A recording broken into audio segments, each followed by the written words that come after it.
Assalamualaikum warahmatullahi wabarakatuh. Kita ketemu lagi dengan saya Sri Mulatsi dari Departemen Ilmu Ekonomi FEB IPB. Pada kesempatan kali ini saya akan membahas tentang urbanisasi dan migrasi desa kota terkait dengan teorinya dan kebijakan-kebijakan. Nah, dilema migrasi dan urbanisasi bahwa kita tahu salah satu ciri dari pembangunan adalah adanya perkotaan. Bila suatu daerah perkotaannya maju, maka dianggap daerah tersebut termasuk daerah maju. Tetapi kalau lebih banyak perdesaannya, maka dianggap daerah tersebut kurang maju. Kemudian kita lihat juga bahwa negara-negara berkembang itu terlalu berlebihan dalam membangun perkotaan. Sebagai contoh misalnya kita tahu ada teori Polgrow teori ya, bahwa membuat suatu pusat-pusat pertumbuhan dengan membangun desa-desa kemudian dibuat kota.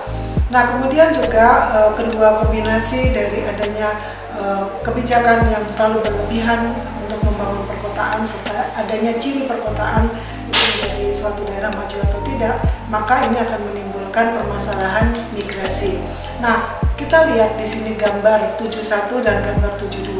Pada gambar 71 untuk daerah-daerah yang income-nya tinggi itu cenderung berada sebagian besar penduduknya berada di perkotaan. Kita lihat di sini ada Switzerland, ada Denmark, Luxembourg ya.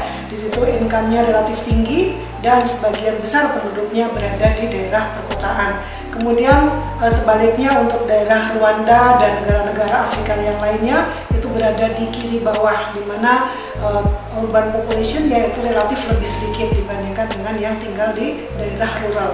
Nah, kalau kita bandingkan antar waktu, yaitu di gambar 72 tahun 70 dibandingkan dengan tahun 95. Nah, garis yang menghubungkan titik hitam dengan warna putih itu kita lihat untuk daerah-daerah yang semakin maju, semakin di atas, garisnya itu relatif landai. Sementara untuk daerah-daerah yang di bawah yang tadinya banyak terkonsentrasi di daerah-daerah pedesaan dengan GDP-nya rendah. GDP-nya rendah itu garis yang menghubungkan hitam dengan kotak putih itu relatif lebih curam. Artinya apa? Bahwa terjadi urbanisasi antar waktu yang relatif lebih tinggi pada daerah-daerah yang GDP-nya rendah, yang ditunjukkan tadi dengan kemiringan jumlah populasi di perkotaan yang relatif naik lebih tajam dibandingkan dengan di negara-negara maju. Nah, berdasarkan kita lihat dari tahun ke tahun ya, di sini proporsi penduduk perkotaan ini ada wilayah Afrika, kemudian di atas itu adalah daerah-daerah maju. Di daerah-daerah Afrika dan Asia, di mana di situ adalah negara berkembang, dibandingkan dengan daerah maju, kemiringannya itu jauh lebih tajam di negara-negara yang berkembang. Ini menunjukkan bahwa pertumbuhan populasi penduduk kota itu lebih tinggi di daerah-daerah negara berkembang dibandingkan dengan daerah maju. Nah, kemudian di gambar 74 kita lihat beberapa megacity yang penduduknya lebih dari 10 juta. Itu juga banyak terdapat di negara-negara berkembang seperti Amerika Latin ya.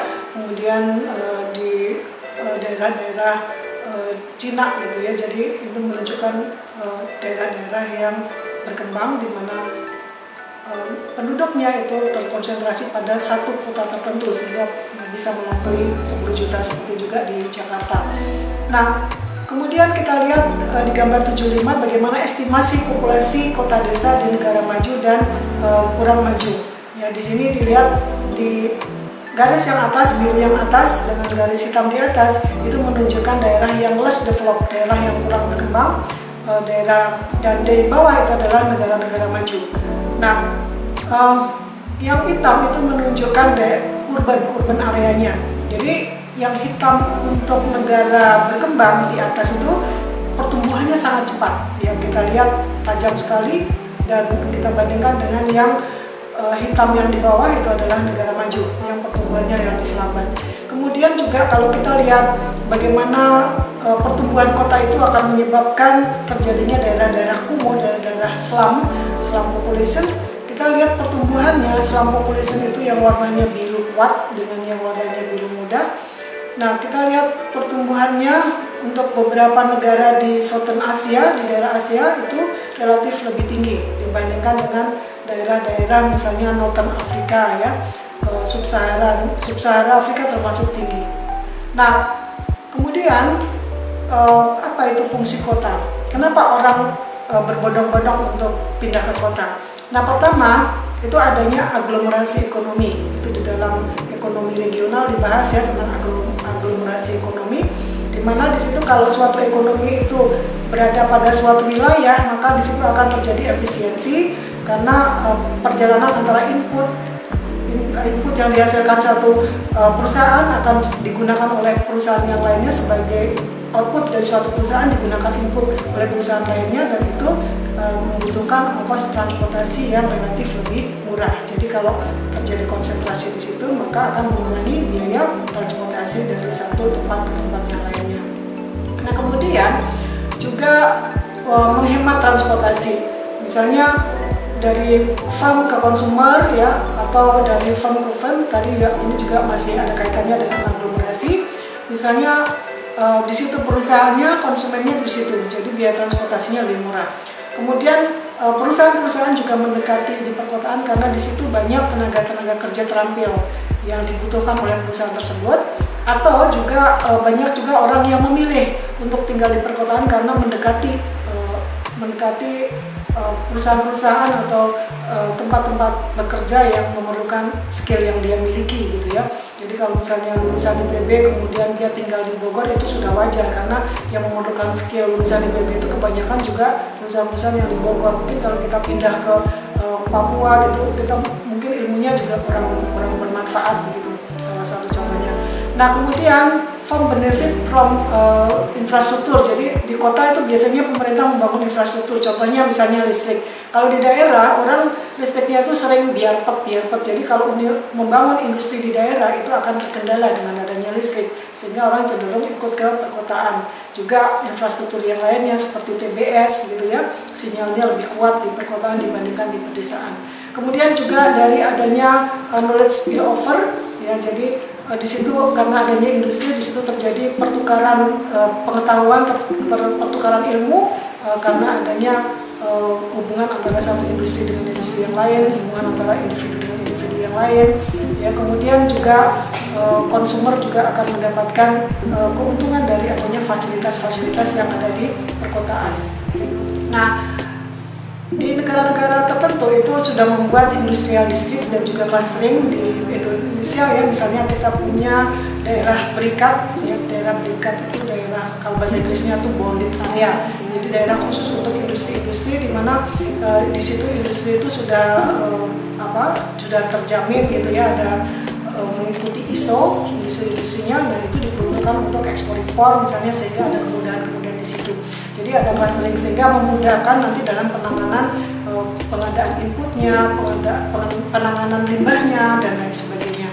Nah, kemudian di beberapa negara berkembang itu sudah berlaku adanya klasterisasi industri, tapi beberapa negara berkembang itu juga masih sulit. Seperti misalnya di Indonesia, ketika perusahaan tekstil di Bandung itu diminta untuk masuk ke dalam bonded area, mereka sangat keberatan karena mereka skalanya masih skala kecil, jadi belum bisa memenuhi syarat-syarat yang diperlukan untuk masuk ke bonded area, dan juga dikhawatirkan nanti dengan masuk ke bonded area akan sulit untuk mendapatkan tenaga kerja. Kita lihat tenaga kerja di daerah Karawang itu yang merupakan daerah bonded area, itu tenaga kerjanya UMR-nya jauh lebih tinggi dibandingkan dengan daerah-daerah lain di Indonesia. Bahkan Jakarta juga kalah dibandingkan dengan UMR di Karawang karena di situ bonded area. Jadi sudah ada standar-standar khusus yang harus dipenuhi. Nah, kalau di negara maju itu lebih mudah dipenuhi, tapi di negara berkembang masih kurang karena banyak skala industri yang kecil. Nah, kemudian di biaya urbanisasi dan efisiensi of urban scale juga kita lihat adanya contingency cost. Jadi di situ dengan adanya usaha yang terkonsentrasi di daerah perkotaan, maka otomatis akan terjadi efisiensi dari urban scale. Kemudian juga industrial spesialisasi di situ ada, untuk antar kota, dan juga adanya penggunaan kapital yang semakin ekstensif seperti infrastruktur ya di urban area itu relatif lebih lengkap. Tadi sudah juga disinggung ya. Nah kemudian juga urban biasanya tuh ada bias ya, ada bias daerah manajerial urban bias. Kemudian juga ada daerah yang capital intensif, kemudian juga ada daerah yang large city, export large city. Nah umumnya ini di negara-negara yang sudah maju. Dan kemudian urbanisasi di developing country biasanya tinggi, tadi juga sudah ditunjukkan oleh gambar ya, karena adanya perbedaan yang sangat jauh fasilitas yang ada di desa dengan yang ada di kota. Nah kemudian kalau kita bandingkan populasi penduduk kota pertama dan kedua terbesar untuk beberapa negara, kita lihat ada Kanada, penduduknya terutama untuk kotanya di Toronto, penduduknya 5 ribuan, 5 juta ya, 5,0,3 juta. Nah kemudian di New York itu ada 18 juta. Kemudian ada beberapa negara yang juga tinggi seperti di Los Angeles ya, di situ penduduknya 12, kemudian rasio penduduk kotanya ada 1,52. Jadi cukup dia terkonsentrasi di beberapa kota tertentu. Juga ada kaitannya antara politik dan urban concentration. Di sini ada daerah yang stable demokrasi, dia penduduk yang di urbannya 23, kemudian untuk yang unstable baik itu demokratik maupun yang diktator, itu kalau dia unstable dia akan cenderung penduduk di urbannya relatif lebih tinggi dibandingkan dengan di daerah rural. Nah, ada kaitannya bahwa penduduk yang terkonsentrasi di perkotaan itu ada kaitannya tingkat pengangguran anak-anak muda, karena umumnya anak muda juga tinggalnya di perkotaan senangnya. Nah, kita lihat di sini antara tahun 95 dengan tahun 2005 pada gambar 78. Tahun 2005 konsentrasi atau persentase penduduk muda yang pengangguran itu semakin tinggi ya, terutama di Southern East Asia ini melonjak sangat tinggi. Kalau di negara sub-Sahara Afrika relatif konstan gitu. Nah kemudian adanya angkatan muda tadi yang pengangguran ini akan menimbulkan sektor-sektor informal. Daripada orang nganggur, dia akan menciptakan sektor-sektor informal supaya bisa mendapatkan pekerjaan. Nah sektor informal apa saja yang bisa dilihat di sini ya. Contohnya kalau kita orang pergi kota tuh, orang ke kota itu biasanya apa saja bisa jadi duit. Contohnya kalau kita ke kota kemudian mengutin sampah plastik ya, itu bisa dijual jadi uang. Tapi kalau di daerah desa mungkin masih jarang orang yang menggunakan itu sebagai sumber mata pencaharian.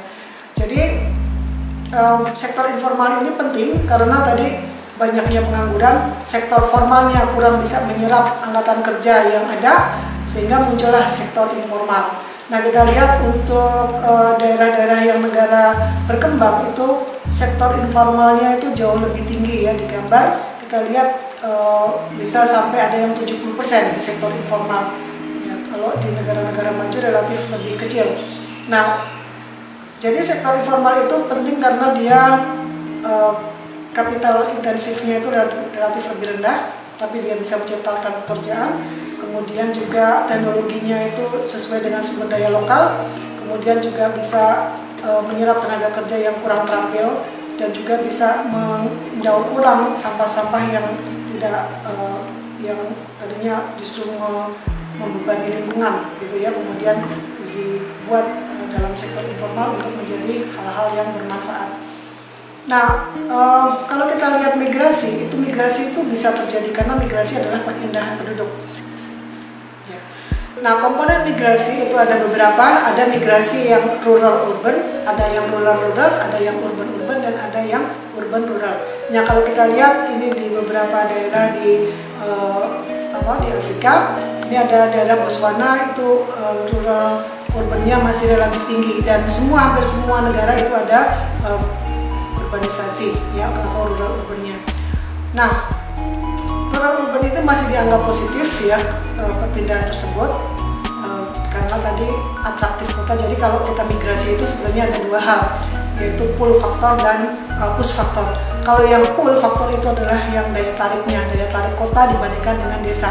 Tapi ada juga migrasi yang karena push faktor, karena dorongan ekonomi di desa yang dia tidak bisa hidup di desa, sehingga dia terpaksa harus mencari pekerjaan di kota. Misalnya di desa itu lahannya sudah kering, kerontang, ya tidak ada hujan, jadi daripada dia lapar, dia harus pindah ke perkotaan. Jadi ada beberapa alasan. Nah, ini adalah diagram keputusan bermigrasi dari desa ke kota menurut teori Todaro. Kalau kita lihat di sini, komponennya adalah dua, yaitu ada biaya untuk migrasi dan ada penerimaan atau returnnya. Jadi ada cost dan ada return. Nah, kemudian juga ada informasinya. Informasi itu adalah nanti untuk menentukan kepada peluang. Nah, return dari migrasi itu adalah income yang nantinya akan diperoleh dari dia bermigrasi ke kota dibandingkan dengan kalau dia bekerja di desa. Nah, umumnya UMR, upah minimum regional perkotaan itu lebih tinggi dibandingkan dengan pedesaan. Atau kalau kita bandingkan, kalau di kota itu adalah manufacture, kemudian di desanya agriculture, maka upah di manufacture itu lebih tinggi dibandingkan dengan di agriculture. Kemudian biaya migrasi, di situ ada cost of living-nya, kemudian ada transport cost dan lain sebagainya. Nah, kalau kita bandingkan tambahan penerimaan dengan adanya pindah dari agriculture ke manufacture, itu kalau dia lebih tinggi dibandingkan dengan biaya bermigrasi, maka seseorang itu keputusannya akan melakukan migrasi. Tapi sebaliknya, kalau biaya migrasi lebih besar dibandingkan dengan peningkatan return dari agriculture ke manufacture, maka migrasi tidak akan dilakukan. Nah, satu lagi terkait dengan informasi tentang kondisi kota. Kalau informasi itu kecil, maka orang untuk memutuskan bermigrasi relatif lebih kecil. Tapi kalau informasinya semakin komplit, maka orang akan semakin tinggi peluang untuk bermigrasi. Nah, di sini ya kita lihat tadi terkait dengan return. Nah, return itu akan tergantung dari peluang dia mendapatkan pekerjaan. Kalau dia peluangnya satu, misalnya kalau di agriculture dia upahnya 90, kemudian di manufacture upahnya 200 misalnya ya, tetapi 200 itu peluangnya satu, maka dia otomatis akan mendapatkan upah yang 200 itu sudah di tangan. Kemudian nanti dibandingkan dengan di agriculture yang 90, maka dia bisa menghitung berapa tambahannya. Nah, tetapi kalau peluang mendapatkan pekerjaannya itu misalnya hanya 50%, kemudian tadi di manufacture itu 200 income-nya, maka income harapannya itu hanya peluang yang 50% dikalikan dengan 200 atau sekitar 100, kemudian baru dibandingkan dengan 90. Kalau lebih tinggi, maka dia akan keputusannya bermigrasi. Tapi kalau peluangnya lebih kecil lagi, misalnya 60, maka peluang untuk bermigrasi menjadi lebih kecil. Nah, jadi peluang untuk mendapatkan pekerjaan di perkotaan itu akan menentukan berapa return yang akan diperoleh oleh seseorang dalam memutuskan bermigrasi. Nah, di sini ada rumus Todaro di poin 7.12, di mana W-nya itu adalah income untuk agriculture, kemudian sama dengan LM adalah employment manufacture, LUS adalah jumlah angkatan kerja di perkotaan. Jadi sebenarnya LM per LUS itu adalah rasio atau peluang seseorang untuk mendapatkan pekerjaan. Ya, LUS selalu lebih tinggi. Kalau LM-nya sama dengan LUS, maka peluangnya satu. Kalau LM-nya misalnya 100, LUS-nya 200, maka peluangnya 0,5. Nah, WM itu adalah week di perkotaan, di manufacture. Nah, kalau peluang tadi dikalikan dengan week di manufacture, maka itu nantinya akan menjadi keputusan apakah dia bermigrasi. Kalau dia sama dengan WA, maka dia tidak melakukan migrasi. Kalau yang sebelah kanan itu lebih besar, maka dia akan melakukan migrasi. Nah, itu adalah model migrasi dari Todaro. Nah, apa implikasi dengan adanya teori rural urban tadi? Jadi yang pertama adalah bagaimana kita bisa mengurangi bias upah di sektor agriculture dengan upah di manufacture. Jadi kita bisa meningkatkan upah di agriculture, biasanya ada nilai tukar ya. Jadi kalau pemerintah nilai tukar agriculture-nya relatif tinggi dengan misalnya memastikan harga pertanian itu tidak berfluktuasi ya, sehingga petani punya harapan untuk mendapatkan harga tinggi. Nah, itu akan akan mengurangi migrasi. Atau sebaliknya upah di manufaktur tidak terlalu tinggi ya, bisa mengimbangi di pertanian. Kemudian imbalance in expected income opportunity is crucial. Jadi kalau misalnya peluang kerja di agriculture itu satu, itu akan meningkatkan seseorang untuk tetap tinggal di perdesaan. Jadi sebaliknya kalau di manufacture itu relatif peluangnya kecil, maka juga dia akan mengurangi migrasi. Kemudian indiscriminate education expansion ya, jadi di sini juga kalau pembangunan biasanya salah satu alasan untuk bermigrasi juga karena adanya peluang untuk mendapatkan pendidikan. Jadi kalau pendidikan di daerah-daerah itu juga dikembangkan, peluang untuk bermigrasi itu kurang. Tadi ya, karena para bermigrasi tujuannya salah satunya untuk mendapatkan fasilitas infrastruktur dan juga fasilitas baik itu infrastruktur fisik, infrastruktur sosial maupun infrastruktur ekonomi.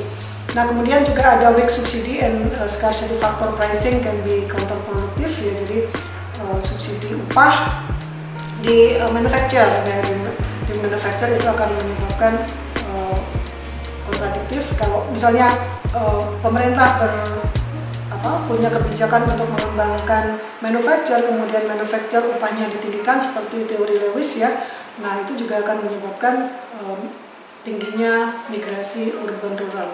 Nah, kemudian juga ada program integrated rural development ya, untuk mengurangi migrasi dari rural ke perkotaan.